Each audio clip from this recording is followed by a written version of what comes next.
म्हणजे हे केवळ महाराष्ट्रापुरतंच नाही, तर सोशल मीडियाच्या माध्यमातून आंतरराष्ट्रीय लेवलला सुद्धा हे विचार पोहोचवण्याचं काम हा वारकरी संप्रदाय करतो. मग इंस्टाग्राम असेल, युट्यूब असेल. आता माझं इंस्टाग्राम चॅनेलवर मी एक सिरीज सुरू केली मॅडम, चालता बोलता वारकरी आणि घरोघरी ज्ञानेश्वरी. मी काय करतो, प्रवास करत असताना जे लोक भेटतील त्या लोकांना मी 3 प्रश्न विचारतो वारकरी संप्रदायाच्या विषयी. पूर्वीच्या काळी आपण चालता बोलता दूरदर्शनवर तो एपिसोड बघितला असेल.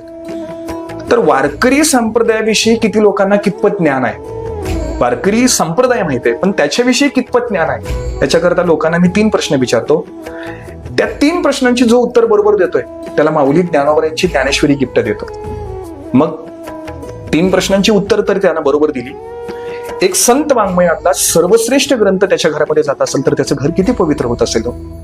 मग आम्ही सोशल मीडियाचा वापर करून हा वारकरी संप्रदायाचा झेंडा घरोघरी पोचवायला लागतोय. ही फार मोठी क्रांती आहे.